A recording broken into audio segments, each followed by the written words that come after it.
బొమ్మల కథలు. అనగనగా కృష్ణాపురం గ్రామంలోని గోపాల్ ఇంటి అరుగుమీద అతని తల్లి పార్వతంతో కలిసి కూర్చున్నాడు. పనిచేసి అలసిపోయిన గోపాల్ చెమట తుడుచుకుంటూ ఉన్నాడు.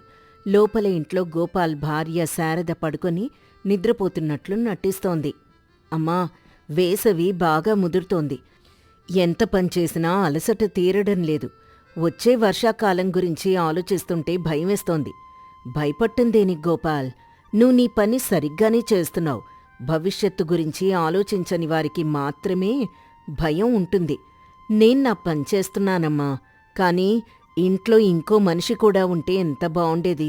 అప్పుడే వంటైపోయి అన్నీ సిద్ధంగా ఉండి వేళకు భోజనం చేసి రేపటి పని గురించి ఆలోచించేవాణ్ణి. నువ్వెవరి గురించి మాట్లాడుతున్నావో నాకు తెలుసురా. శారద లోపల్నుంచి మెల్లగా అడుగులు వేస్తూ బయటికొచ్చి అరుగుమీద సోమరిగా కూర్చుంది. అత్తయ్య, ఏంటిది? మీరిద్దరూ గుసగుసలాడుతున్నారు. నా గురించేనా? ఈ వేసవిలో నాకు బాగా తలనొప్పిగా ఉంటోంది. కొద్దిసేపు పడుకుంటే తప్ప నా వల్ల ఏ పని కావడం లేదు. తలనొప్పా? నువ్వు ఉదయం నిద్రలేచి మధ్యాహ్నం నిద్రపోయి మళ్ళీ సాయంత్రం వరకు పడుకుంటే తలనొప్పి కాక ఇంకేం వస్తుంది? ఇంట్లో ఎంత పనుందో నీకు తెలీదా? ధాన్యం తూర్పారబట్లేదు, కాయగూరలు వాడిపోతున్నాయి. నువ్వు మాత్రం విశ్రాంతి తప్పకుండా తీసుకుంటావు. నాకు పనంటేనే భయమేస్తోందండి. నాకు ఓపిక లేదు. రేపు చేసుకుందానులేండి. వానాకాలం ఇంకా రాలేదు కదా. శారదా, నువ్వు రేపు రేపు అంటూ దాచుకుంటున్నది కష్టాన్ని కాదు, ప్రమాదాన్ని. నీకు తెలుసా, ఈ వేసవి తర్వాత వచ్చే వర్షాకాలం, చలికాలం చాలా కఠినంగా ఉంటాయి. వర్షం తీవ్రంగా కురిస్తే వారం రోజుల పాటు మనం బయటకు కూడా వెళ్ళలేం. అప్పుడు చూసుకుందాన్లేండి అత్తయ్య. ఆయనున్నారు కదా, ఆయన ఏదో ఒకటి చేస్తారులేండి. నేనేమైనా దేవుణ్ణా? నేను మాత్రం ఎలా చేస్తాను? బయట పనిచేసి ఇంటికొచ్చి నీ సోమరితనం వల్ల పెరిగిపోయిన పనిని నేను చేయాలా? ఇద్దరం పంచుకుంటేనే కదా ఇల్లు సక్రమంగా ఉంటుంది. ఆ సమయంలో పక్కన నివసించే వారి స్నేహితుడు, శ్రద్ధగా పనిచేసే నర్సయ్య భార్య లలితతో అటువైపొచ్చాడు.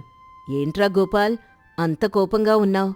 నేను లలితతో కలిసి మా పాత ఇంటి పైకప్పుకి మట్టిపూత వేస్తున్నాను. ఈలోపే వర్షాలు పడితే ఇబ్బంది కదా. మీ ఇంట్లో అంతా బాగానే ఉందా? నర్సయ్య, చూశావు కదా, నేనొంటరిగా అన్నీ చేయలేన్రా. ఇక్కడ ఇంట్లో పని గురించి మాట్లాడితే ఈమెకు తలనొప్పంటోంది. లలిత శారద వైపు చూస్తూ ప్రేమగా, శారదా, వానాకాలం వస్తోంది. ఇప్పుడు కష్టపడకపోతే తర్వాత మరింత కష్టపడాలి. మా ఆయన కూడా నాతో కలిసి రోజూ పనిచేస్తున్నారు. ఇంటిని కాపాడుకోవాలి కదా. నువ్వు అత్తయ్యకి కొంచెం సహాయం చేయి. లలిత, నా వల్ల కావడం లేదు. నాకీ కష్టమంతా అనవసరం అనిపిస్తోంది. మీరెక్కువ శ్రమ పడుతున్నారు. అసలింత కష్టపడనే అక్కర్లేదు. శ్రమ పట్టం కాదు శారదా, అది ముందు జాగ్రత్త. గోపాల్, నువ్వు మీ ఇంటి చుట్టూ ఉన్న చిన్న కంప చెట్లను కూడా తీసేయాలి. లేదంటే పాములు, పురుగులు వస్తాయి. అప్పుడు పార్వతమ్మ ఇలా అంటుంది. సరిగ్గా చెప్పావు నర్సయ్య. శారదా, కష్టాన్ని దాచుకోవద్దే. ఈ వేసవి కాలంలోనే నీ ఇంటిని, నీ కుటుంబాన్ని కాపాడుకోవడానికి ప్రణాళిక వేసుకో. వర్షాకాలంలో గాలి కొట్టుకుపోయే పాత చెక్కల్ని, కొమ్మల్ని ఇప్పుడే సేకరించి ఆరబెట్టుకోవాలి. అప్పుడే చలికాలంలో పొయ్యికి కట్టెలు దొరుకుతాయి. కట్టెలా? నా వల్ల కాదత్తయ్యా. ఆ పనంతా ఆయన చూసుకుంటారులేండి. సరే, నాకు అలసటగా ఉంది. నేను లోపలికి వెళ్తున్నాను. శారద మళ్ళీ లోపలికెళ్ళి తలుపేసుకుంది. గోపాల్ బాధతో తల దించుకున్నాడు. నువ్వు బాధపడుకు గోపాల్. ఆమెకు బుద్ధి చెప్పడం ప్రకృతికి వదిలే. నీ పని నువ్వు చెయ్యి. అప్పుడే గ్రామాధికారి మాధవరావు అటువైపొచ్చాడు. ఏంట్రా నర్సయ్య, ఈ వేసవిలో ఇంత కష్టపడుతున్నావు? మీ ఇల్లు మాత్రం ప్రతి ఏడాది కొత్తగా ఉంటుంది. మాధవరావు గారు, నమస్కారమండి. ఇప్పుడు కష్టపడితేనే కదా వర్షాకాలంలో నిశ్చింతగా ఉండగలం. గోపాల్ కూడా కష్టపడుతున్నాడు. ఈ ఇంటిని చూడండి. గోపాల్ ఎంత కష్టపడి కట్టెలు సేకరించాడో. మాధవరావు గోపాల్ వైపు చూసి, గోపాల్ చాలా మంచివాడు, శ్రద్ధ కలవాడు. కానీ ఇంటిని కాపాడుకునే బాధ్యత ఇద్దరిది. శారదం చూడు, ఇంకా లోపలే ఉంది. బద్ధకం అనేది మనిషికి పెద్ద శత్రువు. ఈ సంవత్సరం వర్షాలు తీవ్రంగా ఉంటాయని నా అనుభవం చెప్తోంది. మీరు చెప్పింది నిజం మాధవరావు గారు. మేమిద్దరం మాత్రమే కష్టపడుతున్నాం. గోపాల్, నువ్వు మీ పని కొనసాగించు. నీ శ్రమే నిన్ను కాపాడుతుంది. మాధవరావు మాటలు కూడా శారదపై ఎలాంటి ప్రభావం చూపలేదు. పార్వతమ్మ, గోపాల్ కలిసి వర్షాకాలానికి, చలికాలానికి అవసరమైన పనులని మొదలుపెట్టారు. గోపాల్, నువ్వు ఆరిన కట్టలు తీసుకురారా. నేను వాటిని చిన్న చిన్న ముక్కలుగా చేసి వంటగది వెనక చక్కగా పేర్చగలను. సరే అమ్మా. ఈలోగా ఎండిన ధాన్యాన్ని బస్తాల్లో నింపి ఎలుకలు చేరకుండా గదిలో జాగ్రత్త చేయాలి. గోపాల్, పార్వతమ్మ ఎండలో పనిచేస్తుండగా శారద పాటలు వింటూ లోపల నుండి వస్తూ కిటికీలో నుంచి చూసింది. శారద తనలో తాను ఇలా అనుకుంది. అబ్బా, ఈ వేడిలో అంత కష్టపట్టం ఎందుకో? ఆ కట్టెల గుట్ట ఎవరు పేరుస్తారు? ముసలమ్మకు పనిచేయకపోతే తోచదు. ఆయనకేమో కష్టపట్టం తప్ప వేరే ఆలోచనే లేదు. నేను మాత్రం హాయిగా కూర్చొని పాటలు వింటాను. లలిత చిన్న మట్టి కుండలో నీరు నింపుకొనొచ్చి శారద ఇంటి కిటికీ వద్ద ఆగుతుంది. శారద, లలిత ఇలా మాట్లాడుకుంటారు. లలిత, నీకు నిజంగా పని తప్ప వేరే ఆలోచనే ఉండదా? ఈ వేసవిలో అంత నీరెందుకు నింపుతున్నావు? శారదా, నేను నిల్వ చేసుకుంటున్నాను. వర్షాలు మొదలైతే బావిలో నీరు బురదగా మారుతుంది. వర్షం లేకపోయినా నీరు తోడడం కష్టమవుతుంది. ఇప్పుడు శక్తుంది కదా అని దాచిపెట్టుకుంటున్నాను. ఈ చిన్న పని నువ్వు కూడా చెయ్యొచ్చు కదా? అబ్బే, నా వల్ల కాదు. రేపు చేసుకోవచ్చులే. మా ఇంట్లో నీరుంది. నువ్వు కష్టపడు, వెళ్ళు. రేపటి పని నేడు చేస్తే రేపు మనకి విశ్రాంతి దొరుకుతుంది శారదా. సరే సరే, నేను చూసుకుంటానని చెప్పానుగా, ఇక నీతులు చెప్పకు. పార్వతమ్మ నీరు తాగడానికి లోపలికొచ్చింది. శారదా, నీవీ రోజు నీళ్లు కూడా తోడ్లేదే. పొయ్యి వెలిగించడానికి అవసరమైన చిన్న పుల్లలు, పిడకలు కూడా సిద్ధం చేయలేదు. వంటకి ఆలస్యమవుతోంది. అత్తయ్య, బయట ఎండ ఎంత ఉందో చూసారా? నాకు చెమట పడుతోంది. నన్ను కాస్త ప్రశాంతంగా ఉండనివ్వండి. నేనా పనులన్నీ రేపుదయం చేసేస్తాను. అప్పుడు ఎండ తక్కువగా ఉంటుంది కదా. రేపుదయం నువ్వు చెయ్యవే, రేపు మళ్ళీ తర్వాత చేస్తాను అని అంటావు. నీ సోమరితనం వల్ల వంటగదిలో పనంతా పేరుకుపోతోంది. ఆకాశంలో ఆ మబ్బుల్ని చూడు. అవి త్వరలో భారీ వర్షాన్ని, చల్లటి గాలిని తీసుకొస్తాయి. ఇప్పుడు నువ్వు పగుళ్ళు పూడ్చకపోతే వర్షం నీటితో ఇల్లు నిండిపోతుంది. ఓహో, ఇంటిని బలపరచడం మీ పనే కదా, మీరు చూసుకోవచ్చు. నాకు చేత కాదు. నాకు వయసైపోయింది శారదా, నా వల్ల కావడం లేదే. నా కొడుకు పొలంలో పనిచేస్తున్నాడు. ఇంటిని కాపాడుకునే బాధ్యత మనక్కూడా ఉంటుంది కదా. భవిష్యత్తు గురించి కాస్తైనా ఆలోచించు. సరే సరే, నేను చూసుకుంటానులేండి. మీరు వెళ్ళి విశ్రాంతి తీసుకోండి. శారద ఆ మాట చెప్పి మళ్ళీ పడుకుంది. పార్వతమ్మ వంట చేయడానికి వెళ్ళిపోయింది. 10 రోజులు గడిచాయి. అకస్మాత్తుగా వాతావరణం మారిపోయింది. భారీ వర్షం మొదలైంది. 2 రోజులుగా వర్షం ఆగడం లేదు. గోపాల్ తడిసిపోయి ఇంటికొచ్చి, అబ్బా, ఇంత తీవ్రమైన వాన నేనెప్పుడూ చూడలేదమ్మా. నువ్వు నిజం చెప్పావు. ధాన్యం బస్తాలు సురక్షితంగా ఉన్నాయా? నువ్వు భయపడకరా గోపాల్, మన కష్టం వృథా పోలేదు. ధాన్యం, కట్టెలు, పాతగుడ్డలు వేసి మూసిన కిటికీ సందులు అన్నీ సురక్షితంగా ఉన్నాయి. మన ఇల్లు వెచ్చగా ఉంది. శారద చలికి వణుకుతూ వచ్చింది. ఆమె ముఖంలో భయం, కోపం ఉన్నాయి.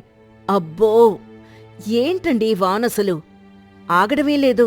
అత్తయ్య, మీరు వంట చేస్తున్నారా? నాకు విపరీతమైన ఆకలిగా ఉంది. వంట చేద్దాను శారదా, కానీ నాకు ఆరోగ్యం బాగోలేదు. నేనీరోజు వంట చేయలేను. నువ్వే వంట చేయాలి. నేనా? నాకు చేత కాదు కదా. అన్నట్టు ఆ కట్టెలెక్కడున్నాయి? కట్టెలెక్కడున్నాయో నీకు తెలీదా? అమ్మ గత వారం రోజులుగా వాటిని ఆరబెట్టి చిన్న ముక్కలుగా చేసి వంటగది వెనకున్న చిన్న గదిలో జాగ్రత్త చేసింది. వెళ్ళి చూడు. శారద వంటగది వెనక్కెళ్ళి చూసింది. అక్కడ పార్వతమ్మ సిద్ధం చేసిన కట్టెల గుట్ట, చిన్న పుల్లలు అన్నీ చక్కగా పేర్చబడి ఉన్నాయి. శారద తనలో తాను ఇలా అనుకుంది. అబ్బా, ఈ ముసలమ్మాయి ఇంత పనిచేసిందా? శారద పొయ్యి వెలిగించడానికి ప్రయత్నించింది. కాని ఆమెకు పొయ్యి వెలిగించడం సరిగ్గా రాదు. పొగ వచ్చింది కాని మంట రాలేదు. అత్తయ్యా, నాకు పొయ్యి వెలిగించడం రావడం లేదు. అంతా పొగొస్తోంది. అబ్బా, నా కళ్ళ నుంచి నీళ్ళొస్తున్నాయి. నువ్వెప్పుడూ ఆ పని చేయలేదు కదా శారదా. ఆ కష్టాన్ని నువ్వు దాచిపెట్టావు. ఇప్పుడు ఆ కష్టాన్ని నువ్వు చెయ్యాల్సొస్తోంది. చిన్న పుల్లలు ముందు వేసి తర్వాత చిన్న కట్టెలు వేసి నెమ్మదిగా ఊదాలి. నా వల్ల కావడం లేదత్తయ్యా. నాకు విపరీతంగా చలేస్తోంది. వంట చేయడానికి ఉప్పు, నూనె డబ్బా ఎక్కడున్నాయో కూడా నాకు తెలియడం లేదు. నేనన్నింటినీ రేపటికి వాయిదా వేస్తూ వచ్చాను. వర్షం తీవ్రంగా కురుస్తోంది. శారద ఆకలి, చలితో ఇబ్బంది పడుతోంది. గోపాల్, పార్వతమ్మ తమ శ్రమ వల్ల వెచ్చగా, భద్రంగా ఉన్నారు. ఏవండి, నాకు ఆకలేస్తోంది. బయట వర్షం కొంచెం తగ్గితే నేను లలిత ఇంటికి వెళ్ళి కొద్దిగా అన్నం అడుగుతాను. బయట చూడు శారదా, తుఫాన్లాగా ఉంది. నువ్వు బయటికి వెళ్తే వరద నీటిలో కొట్టుకుపోతావు. ఇంట్లో వండుకోవడం తప్ప వేరే మార్గమే లేదు. నర్సయ్య, లలిత ఎంత తెలివిగా ఉన్నారో చూడు. వాళ్ళిల్లు ఇప్పుడు సురక్షితంగా ఉంది. వాళ్ళు ముందే పనిచేశారు. శారద ఏడుస్తూ, మీరు నా మీద జాలి చూపించటం లేదు. నాకు కష్టం వస్తే ఎగతాళి చేస్తున్నారు. నేను నిన్ను ఎగతాళి చేయడం లేదు శారదా. నేను నీకు జీవిత సత్యాన్ని చెప్తున్నాను. నువ్వు సోమరితనంతో ఏ పని చేయకుండా వాయిదా వేశావు. అమ్మ నాతో కలిసి కష్టపడింది కాబట్టే ఇప్పుడు మనం భద్రంగా ఉన్నాం. నువ్వు నీకు కల్పించుకున్న సోమరితనం అనే చెరసాల్లో ఇరుక్కుపోయావు. నా వల్ల ఏమీ కావడం లేదు. అత్తయ్య, నా మీద దయ చూపించండి. మీరే వంట చేయండి. శారదా, నా వల్ల కాలేదు కాబట్టే చెప్పాను. నాకీరోజు ఒంట్లో శక్తి లేదే. నువ్వు నీ శక్తిని, నీ బాధ్యతని నిద్రలో ఉంచావు. ఇప్పుడు నువ్వు ఆ శక్తిని వెలికి తీయాలి. నీ సోమరితనం ఎంత ప్రమాదకరమో నీకిప్పుడు తెలుస్తుంది.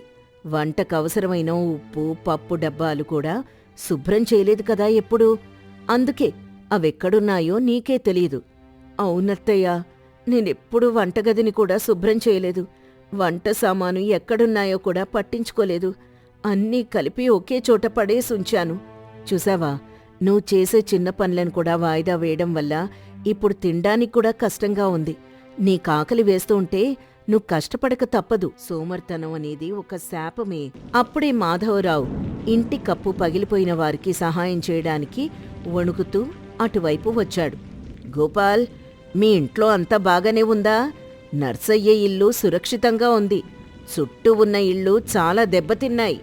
మాధవరావు గారు, నమస్కారమండి. అమ్మ దూరదృష్టి వల్ల, నా శ్రమ వల్ల మేం సురక్షితంగానే ఉన్నాం. కానీ శారద తన సోమరితనం వల్ల వంట కూడా చేసుకోలేక ఇబ్బంది పడుతోంది. మాధవరావు శారద వైపు చూసి, శారదా, నువ్వు చేసిన తప్పుకి నువ్వే శిక్ష అనుభవించాలి. కష్టాన్ని దాచుకుంటే అది తిరిగి మనమీదే పడుతుంది. ఈరోజు నర్సయ్య ఇల్లు ఎందుకు సురక్షితంగా ఉందో తెలుసా? అతని భార్య లలిత కూడా అతనితో సమానంగా ఇంటిని కాపాడుకుంది. శారద వణుకుతూ, మీరు చెప్పింది నిజమేనండి. నేను చేసిన తప్పుకి ఇప్పుడు శిక్ష అనుభవిస్తున్నాను.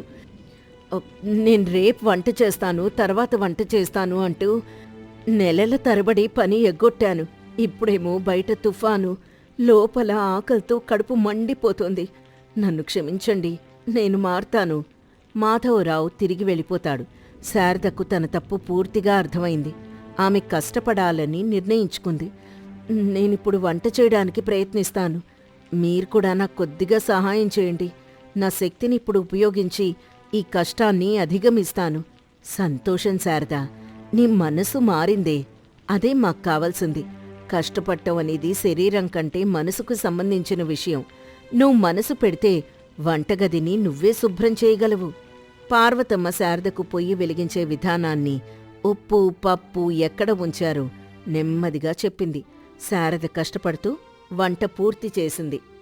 ఆహా శారదా, నువ్వు వండిన భోజనం చాలా రుచిగా ఉందే. నువ్వు సోమరితనాన్ని వదిలిపెట్టి ఇంత బాగా వంట చేయడం చూసి నాకు చాలా సంతోషంగా ఉంది. నిజమేనండి, కష్టపడి వండిన ఈ భోజనం రుచి నాకిప్పుడే తెలిసింది. పడుకొని విశ్రాంతి తీసుకునే సమయంలో నాకీ రుచే తెలియలేదు. శారదా, కష్టం అనేది శిక్ష కాదే, అది మనకు రక్షణ. ఈరోజు నువ్వు చేసిన చిన్న పని రేపు నిన్ను పెద్ద ప్రమాదం నుంచి కాపాడుతుంది.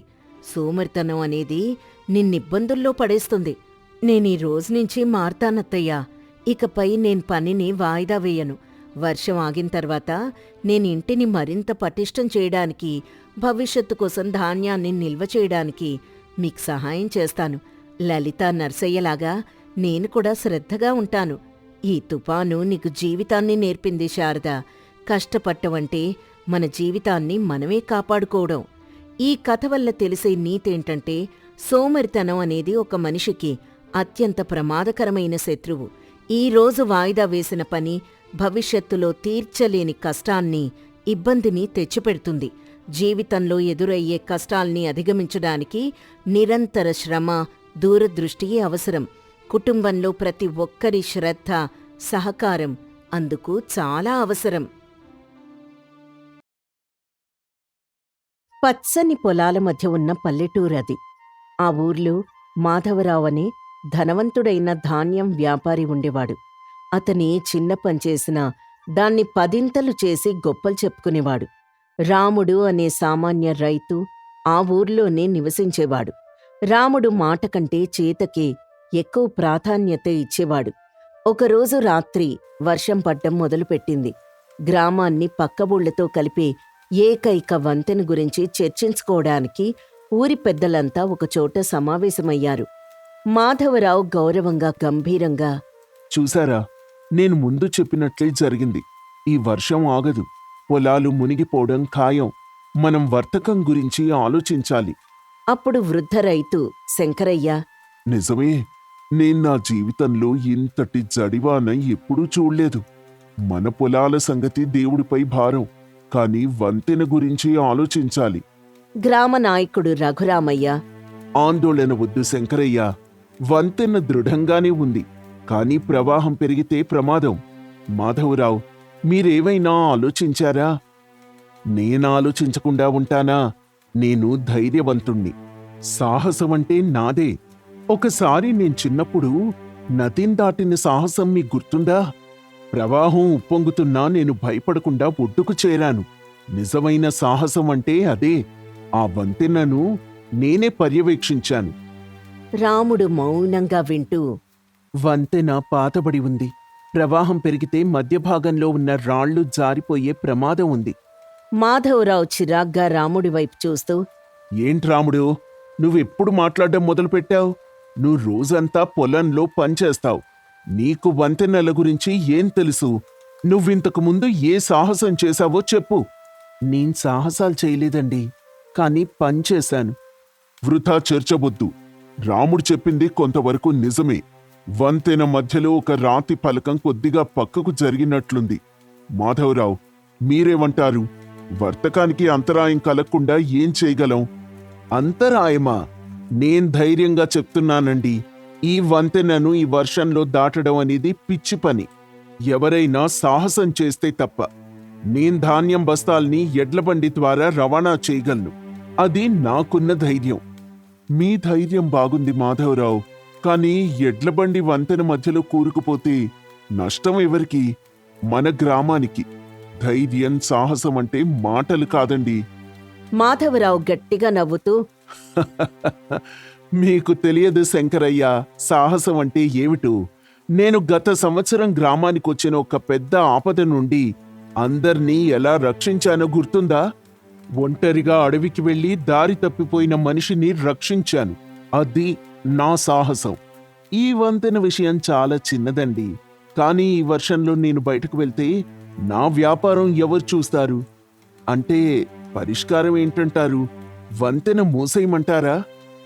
వంతెన మూసేస్తే మన ధాన్యం పట్టణానికి చేరదు, మనకు నష్టం. నా వర్తకం ఆగిపోతే నాకు చాలా అపాయం. కాబట్టి రాముడు, నువ్వెప్పుడూ మౌనంగా ఉంటావు కదా, నీకేదైనా ఆలోచన ఉందా? ఉందండి. మనం వంతెన పగిలిపోయే వరకు ఆక్కూడదు. రేపుదయం సూర్యోదయం కాకముందే కొంతమంది యువకుల్ని తీసుకొని గట్టి కర్రలు, రాళ్లు తీసుకువెళ్లి మధ్యలో ఉన్న రాతి పలకాన్ని స్థిరపరచాలి. అది ప్రమాదకరమే, కానీ తప్పదు. మాధవరావు వెటకారంగా, హా, ఈ వర్షంలో, ఈ రాత్రి ప్రవాహంలో నది దగ్గరికి వెళ్లడం అంటే ప్రాణాలను పణంగా పెట్టడమే. అది పిచ్చి సాహసం. ఎవరు వెళ్తారు? నువ్వు వెళ్తావా రాముడు? వెళ్తానండి. మాధవరావు ఆశ్చర్యంగా, నీకెంత ధైర్యం! నువ్వు సాహసం గురించి గొప్పగా చెప్పుకోవు, అయినా వెళ్తానంటావు. సాహసమనేది చెప్పుకోవడానికి కాదు మాధవరావు గారు, అది అవసరం వచ్చినప్పుడు ఆచరణలు చూపించడానికి. తెల్లవారుజామయ్యేసరికి వర్షం కొద్దిగా తగ్గింది, కాని నదీ ప్రవాహం మాత్రం పెరిగింది. రాముడు తన వెంట యువకుల్ని తీసుకుని వంతెన దగ్గరికి చేరుకున్నాడు. రఘురామయ్య, శంకరయ్య, మాధవరావు మాత్రం ఒడ్డున నిలబడ్డారు. రాముడు, చాలా జాగ్రత్త. ప్రవాహం ఎక్కువగా ఉంది. వంతెన మధ్య భాగం చాలా బలహీనంగా కనిపిస్తోంది. మాధవరావు ఒడ్డున నిలబడి, రాముడు, ఒకవేళ నీకు భయం వేస్తే వెనక్కొచ్చేసేయ్. ధైర్యం అనేది కొన్నిసార్లు వదిలేయాలి కూడా. గుర్తుంచుకో, నేను కూడా చాలా గొప్ప గొప్ప సాహసాలు చేశాను. కానీ ఈ సమయంలో వెళ్ళడం సరికాదు. నువ్వెనక్కొస్తే నిన్ను తప్పుగా అనుకోరు. మాధవరావు గారు, నేను భయపడటం లేదండి. మన ధాన్యం వర్తకానికి ఇది చాలా ముఖ్యం. ఈ పని పూర్తయితే తప్ప మనకు రవాణా సాధ్యం కాదు. అప్పుడు అక్కడే ఉన్న యువకుడు గోపి ఇలా అంటాడు, రాముడు, మనం కర్రల్ని ఎలా దింపాలి? వంతెన కిందకెళ్ళడం ప్రమాదకరం. రాముడు కర్రల వైపు చూస్తూ, గోపి, కిందకు వెళ్ళనవసరం లేదు. మనం తాళ్లని వంతెన రెండు వైపులా గట్టిగా కట్టి ఆ తాళ్లపై నిలబడి జారిపోయిన రాతి ఫలకాన్ని కర్రల సహాయంతో నెట్టాలి. ఇది చాలా నైపుణ్యంతో కూడిన పని. మన బలం కంటే మన సమయం ముఖ్యం. ఎంత సమయం పడుతుంది రాముడు? ప్రవాహం పెరిగితే మనకే అపాయం. 1 గంటలో పూర్తి చేయగలుగుతారా? లేకపోతే నేను నా ధాన్యాన్ని వేరే దారిలో పంపడానికి ప్రయత్నించాలి. మాధవరావు గారు, ప్రాణాల కంటే సమయం ముఖ్యం కాదండి. ఈ పనికి ఎంత సమయం పడుతుందో అంత సమయం పడుతుంది. మీరు వెళ్ళి మీ ఏర్పాట్లు మీరు చేసుకోండి. రాముణ్ణి ఏమీ అనకు మాధవరావు. అతను నిస్వార్థంగా మన గ్రామం కోసం పనిచేస్తున్నాడు. నాకు తెలీదా శంకరయ్య? ధైర్యం అంటే నాకు తెలీదా? నేను నా సాహసాలతో చాలా మందిని రక్షించాను. కానీ ఇది తెలివైన నిర్ణయం కాదు. నేనీ సాహసాన్ని అంగీకరించలేను. రాముడి యువకులతో, తొందరపడకండి. తాళ్లను గట్టిగా పట్టుకోండి. ఒక్క అడుగు కూడా ప్రవాహంలో తడవకూడదు. గోపి, నువ్వు కుడివైపు నుండి నెట్టు, నేను ఎడం వైపు నుండి నెడతాను. మన కర్రలు రెండు ఒకే సమయంలో రాతి ఫలకాన్ని తాకాలి. సిద్ధంగా ఉండండి. రాముడు, నా కాలు కొద్దిగా జారింది. నాకు కొంచెం భయంగా ఉంది. కృష్ణ, భయం సహజమే. కానీ ఆ భయాన్ని నీ బలం అవ్వనివ్వు. మనం ఇక్కడ మన కోసం రాలేదు, మన గ్రామం కోసం వచ్చాం. మన సాహసం, మన కుటుంబాల భవిష్యత్తు కోసం. నేను నీ పక్కనే ఉన్నాను కదా. ధైర్యంగా ఉండు. మనం కలిసి ఈ పనిని పూర్తి చేస్తాం. మాధవరావు తనలో తనే అనుకుంటున్నాడు, నిజమైన సాహసం అంటే ఏంటి? ఒడ్డును నిలబడి గొప్పలు చెప్పుకోవడం సాహసమా? ప్రాణాల్ని పణంగా పెట్టి నిస్వార్థంగా పనిచేయడం సాహసమా? రాముడు నిశ్శబ్దంగా ఉన్నా ఇతన్లో ఎంత ధైర్యముందో. రాముడు యువకులు కలిసి 1 గంట పాటు కష్టపడ్డారు. ప్రమాదకరమైన ప్రవాహంలో సమన్వయంతో పనిచేసి జారిపోయిన రాతి ఫలకాన్ని తిరిగి స్థానంలో ఉంచి కర్రలతో గట్టిగా పటిష్టం చేశారు. వంతెన మరమ్మత్తు పూర్తయింది. వారంతా అలసిపోయి ఒడ్డుకు చేరుకున్నారు. రాముడు, నువ్వు నిజంగా ఒక సాహస వీరుడివి. నీకెన్ని మాటలు చెప్పినా సరిపోదు. నువ్వు మన ఊర్ని పెద్ద అపాయం నుండి రక్షించావు అన్నారు రఘురామయ్య. మాధవరావు, ఇప్పుడేం చెప్తారు? ఈ సాహసం కంటే గొప్ప సాహసం ఇంకేవైనా ఉందంటారా? అన్నాడు శంకరయ్య. మాధవరావు తొందరపడకుండా సిగ్గుపడుతూ, శంకరయ్య, నేను ఆనందంగా ఒప్పుకుంటున్నాను. ఈ రోజు నేను నిజమైన సాహసం చూశాను. రాముడు, నా దగ్గర మాట్లాడ్డానికి మాటల్లేవు. మాధవరావు గారు, ఏమీ వద్దండి. మాక్కొంచెం విశ్రాంతి కావాలి. రాముడు, నువ్వు నాకొక పెద్ద పాఠం నేర్పావు. నేను నదిని దాటిన సాహసం గురించి, అడవిలో చేసిన సాహసం గురించి ఎప్పుడూ గొప్పగా చెప్పుకుంటూ ఉంటాను. కానీ ఆ సాహసాల వల్ల ఎవరికి లాభం? నాకు మాత్రమే. రాముడు నవ్వుతూ, అవును మాధవరావు గారు, నేను చిన్నప్పుడు నదిలో ఈత కొట్టాను. అది నాకిష్టం కాబట్టి చేశాను. అది సాహసం కాదు. మరి నువ్విప్పుడు చేసిన పని సాహసం కాదా? ప్రాణాలు పోయే ప్రమాదం ఉండింది కదా. ఇది నా సాహసం కాదు మాధవరావు గారు. ఇది నా బాధ్యత. నా ఊరిపై, మన కుటుంబాలపై నాకున్న ప్రేమ. ఈ వంతెన కూలిపోతే మన ధాన్యం వర్తకం ఆగిపోతుంది. మన రైతులు కష్టపడతారు. ఆ నష్టాన్ని నివారించడం నా బాధ్యత. దానికి నేనేం గొప్పలు చెప్పుకోనవసరం లేదు కదా. ఎంత చక్కటి మాట. నేను ధనవంతుణ్ణి కావచ్చు, కానీ మీ సాహసం ముందు నా ధనానికి విలువలేదు. నేను మాటలతో గెలిచేవాణ్ణి, నువ్వు చేతలతో గెలిచావు. మాధవరావు, ఇప్పుడు ఏం చేయాలనుకుంటున్నారు? వంతెన గురించి మీరు కూడా సలహా ఇవ్వాలి. రఘురామయ్య, వంతెన మరమ్మతుకైన ఖర్చు మొత్తం నేనే భరిస్తాను. ఇంకా రాముడికి, యువకులకు వారి ధైర్యాన్ని, సేవను గుర్తించి పెద్ద బహుమతి ఇస్తాను. మాకు బహుమతులొద్దు మాధవరావు గారు. మీరీ డబ్బుని వంతెనను మరింత పటిష్టం చేయడానికి ఉపయోగించండి. అదే మాకు నిజమైన బహుమతి. నువ్వు నిజంగా మన ఊరి సాహసవీరుడివి రాముడు.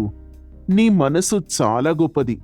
నా వర్తకం కూడా నిస్వార్థంగా చేయాలి అని నువ్వు నాకు నేర్పించావు. నేనెప్పుడూ నా ధనాన్ని, నా స్థానాన్ని చూసుకున్నాను. మాధవరావు గారు, సాహసమంటే ధైర్యంగా ముందుకు వెళ్లడమే కాదు. సాహసమంటే మనకు అపాయం ఉన్నా 10 మందికి ఉపయోగపడే పనిచేయడానికి మనసు పెట్టడం. దానికి పెద్దగా మాట్లాడిన అవసరం లేదు. సరిగ్గా చెప్పావు.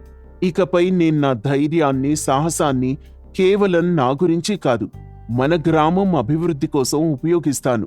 ఈ రోజు నుండి నేను కూడా మీలాగే గొప్పలు చెప్పుకోకుండా నిశ్శబ్దంగా సేవ చేస్తాను. ఆ రోజు నుండి మాధవరావులో మార్పు వచ్చింది. అతను రాముణ్ణి తన వ్యాపారంలో సలహాదారుగా నియమించుకున్నాడు. మాధవరావు తన సాహస గాథలను చెప్పుకోవడం మానేసి నిస్వార్థంగా గ్రామాభివృద్ధికి కృషి చేయడం మొదలుపెట్టాడు. రాముడు తన నిశ్శబ్ద సేవతో నిజమైన సాహస వీరుడిగా గ్రామంలో పేరు తెచ్చుకున్నాడు. ఈ కథ వల్ల మనకు తెలిసే నీతేంటంటే, నిజమైన సాహసం అనేది గొప్పలు చెప్పుకోవడంలోనూ, వ్యక్తిగత ప్రయోజనాల కోసం చేసే పనుల్లోనూ ఉండదు. అది నిస్వార్థంగా, నిశ్శబ్దంగా 10 మందికి ఉపయోగపడే పనిని ప్రమాదాలకు వెరవకుండా ఆచరణలో చూపడంలోనే ఉంటుంది. నిస్వార్థ సేవకు మించిన సాహసం లేదు.